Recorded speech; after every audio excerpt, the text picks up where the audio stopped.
So, I'm hoping at this point you're starting to ask some questions about how we understand college readiness. One of the things that was very powerful for us in working with our partners is we could talk to them now differently about their students. So prior to 2012, one of the typical ways that districts would measure the readiness of their students was the early assessment pilot. And Long Beach Unified has always been aggressive about getting their students to participate in this to understand whether or not they were going to be ready for college. And so typically speaking, they see, this varies a little bit, plus or minus 2%, but around 18% of their students in general test as college ready in English and 6% in math. And they were pretty excited about that because it was as low as 2 or 3% when they started. So what we did is we worked with them and said, well, what would happen if we applied the metrics that we've used to understand college readiness at Long Beach City College? What would happen if we applied that to your whole district? So we worked with them and they took it back. And this is what they got, and this is what they talk about when they talk to their board now. 56% of their students show the capacity to successfully complete college-level English if given the opportunity. And almost 40% of them to complete transfer-level math, right? This is still, again, this is not, we're not like education's problems are solved, but this is one in which education's problems seem insurmountable. How could we possibly deal with this situation in which everyone coming to us is not ready?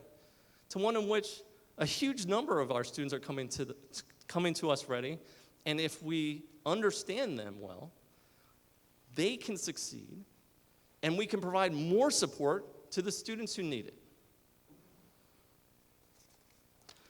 So I tend to not really pay close attention to time, so I'm not sure how we're doing. Is anyone?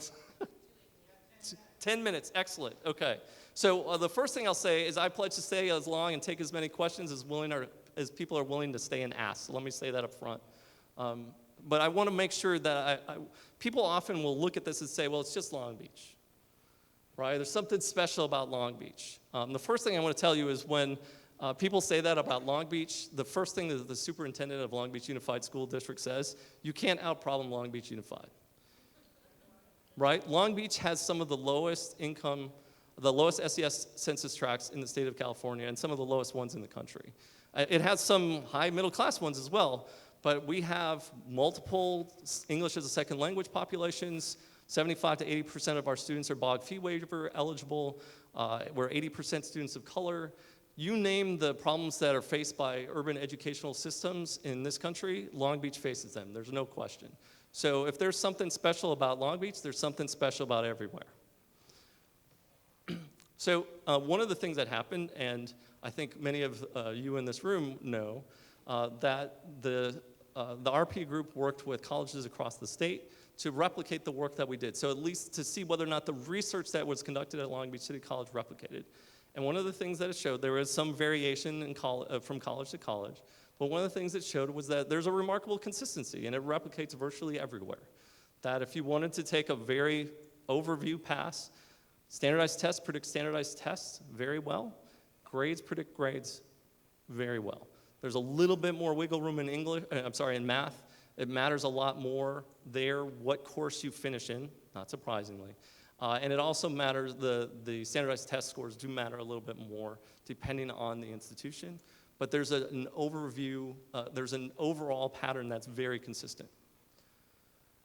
CCRC work, the work that I talked about before, came out the same time we were doing it. It shows virtually the same thing. That one of the best predictors of student performance in college is how they do in high school, and that's changed systems. So the state of North Carolina changed their entire system so that a student with a 2.7, a B-minus student, a student with a B-minus average, or better, who had completed intermediate algebra was automatically eligible for college-level work. End of story. Based on the CCRC work. Bakersfield College just launched their Transfer Making It Happen initiative this fall 2014. They had 454 students, CalSOAP students.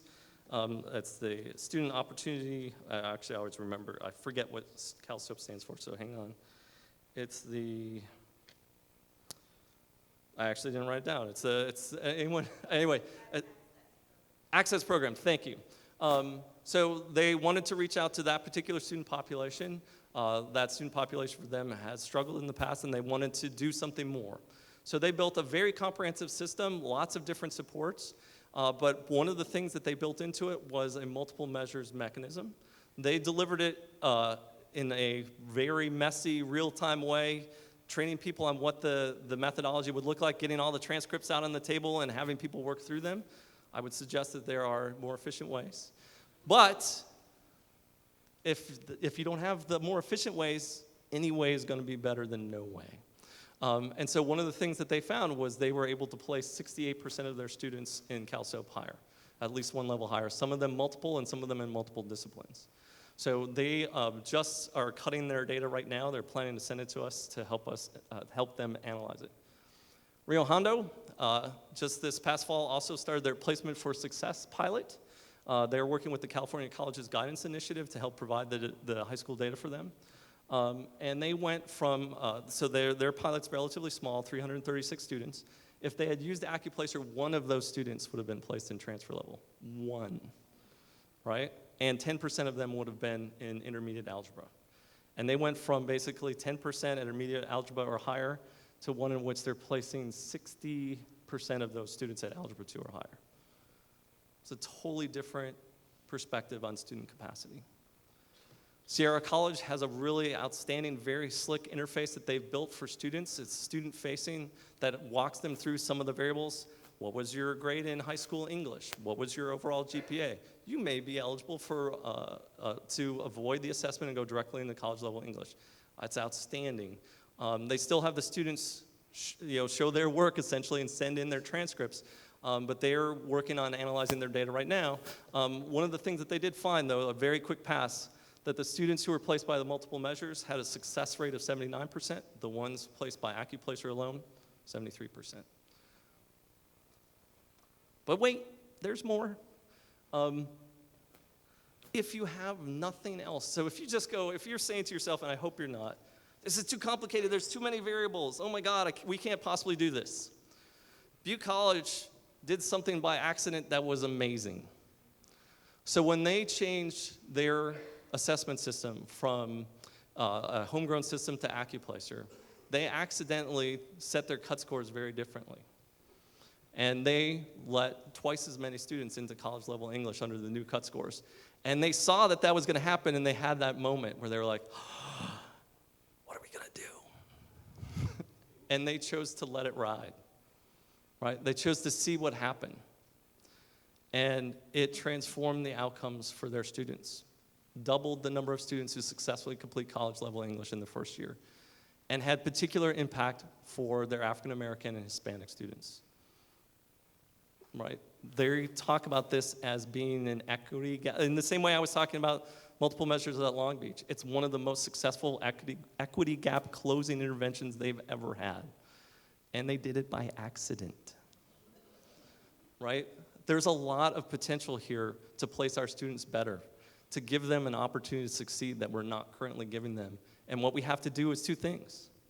We have to trust them, and we have to trust our educational partners in K-12, right? It's the same conversation that we want to have with our four-year colleges, right? When they say, oh, you're not really doing real instruction, right? We want to tell them, listen, we're working really hard here and providing students quality, direct, person-to-person education in ways that you're not. And they don't believe us. Well, we should take that moment that we often have and use that moment of empathy to understand the way our K-12 partners feel when we tell them and all of their students that they don't belong. There was also a really nice study a few years ago. The CalPass Classic, the old CalPass, used to run alignment projects, English curriculum alignment projects. And they worked in particular with Grossmont Cuyamaca on one of them. And the reason that they started on that particular project is the students at one of the better high schools there, West Hills. Of the students who got A's and B's in English, 95% of those students were placed in developmental ed. A and B students in transfer English, virtually none of them made it into college English. So what they did is they actually started having conversations. What are you teaching in your classes? What are you teaching in your classes? What does this mean? They built a foundation of trust between the partners, and after that they decided, we're going to accept an A or B. Every student with an A or B was accepted in the college level English. They successfully completed college level English at an 86% rate. Students that none of them were given access to. So I didn't quite say that right. Students in which the students, none of which were given access to college level English, now we're successfully completing them at higher rates than their overall population, right? They were never even let in the door before. So I would like to suggest that there's a lot to be gained here. Some of them are obvious from what I've talked about already.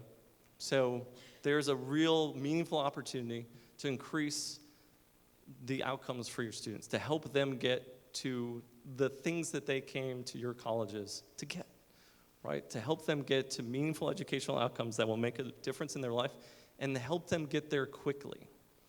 So in the first 3 years of the Long Beach City College Promise Pathways program, 10,800 units of student time have been saved, right? That translates somewhere into the neighborhood of, depending on how exactly you slice that, 600 semesters or 300 years of student time. 300 years of student time, right? That's just from changing the assessment. That's a long time, right? Now imagine that multiplied by the opportunity cost of being in college, right? If you're in college, you can't earn money. You can't help your family. That's a real risk a lot of our students take. They put a lot on the line to come to us, right?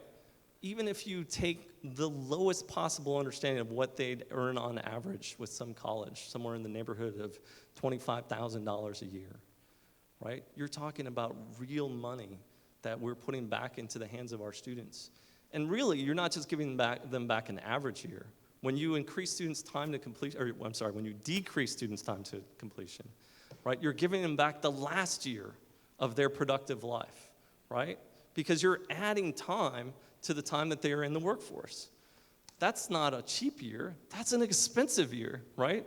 That's the year we're all trying to maximize so we get the best retirement package we can, right? That's where your high-level incomes often are. That's the year students are losing, and we're giving that back to them. It's an enormous gift. The other thing that's incredibly powerful about this is because it changes the way that you think about your students, it kickstarts discussions that have been stalled for a very long time. And so our math department has done exceptional, stunning things in the last 3 years with their curriculum in ways that no one ever imagined, them or anyone, since then. So they have introduced new pathways. They've introduced contextualized instruction in CTE, so math contextualized for chefs, for example, in our culinary arts program. They've introduced compressed acceleration courses where they combine 2 into 1 semester. They've introduced reimagined curriculum so that you just take out some of the repetition that happens in algebra and intermediate algebra to just do an accelerated thing. They've designed a pathway to statistics so that the parts of algebra that are relevant to statistics are emphasized and the ones that are not are de-emphasized. They have created an Emporium model classroom in which they bring students into a large laboratory supervised by 4 instructors, in which the students go through the material at their own pace, and whenever they get stuck, then an instructor comes to help them. Students are getting through that classroom at record success rates for our college, and some of them are getting through 2 semesters in a single semester. Sometimes, actually, when they teach it in the intersession, some students are getting through 2 semesters of math in 6 weeks. One of the best payoffs for this is you forge stronger intersegmental relationships with your K-12 partners. I can't tell you how meaningful that is to be able to work together. All kinds of things change. It changed for us, and it changed for our partners. So we were able to give them gifts like, hey, you know what? You guys are doing a good job. People like it when you tell them that. So that was, I always enjoyed talking to the K-12 educators. They were like, thank you, we knew that. But the other thing, and we also gave them the evidence that they could show other people. But then they became much more responsive to our requests. So when we said, one of the things that we can see is students that don't make it to intermediate algebra in high school, very, very unlikely to ever make it through our math sequence, I said, well, what if we changed our requirements? So prior to 2012, Long Beach Unified required 2 years of math and the completion of algebra. So as long as you took 2 years and completed algebra, you were done. That way you had fulfilled your math requirement. Starting this fall, students will be required to take 4 years of mathematics in high school, and they will all be encouraged to make it to intermediate algebra. Our math faculty are ecstatic, beside themselves, right? It's a totally different set of conversations when you have students who've made it much further in math.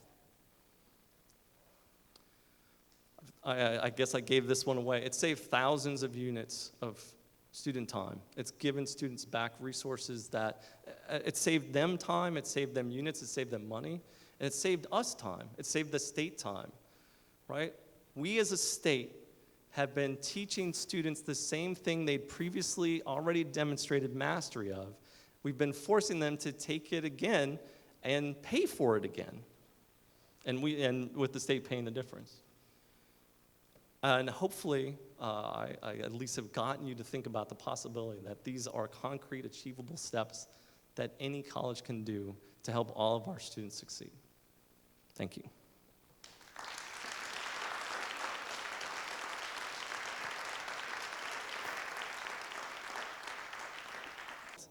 Right? He also tells Icarus that it's important not to fly too low because you'll never get any lift.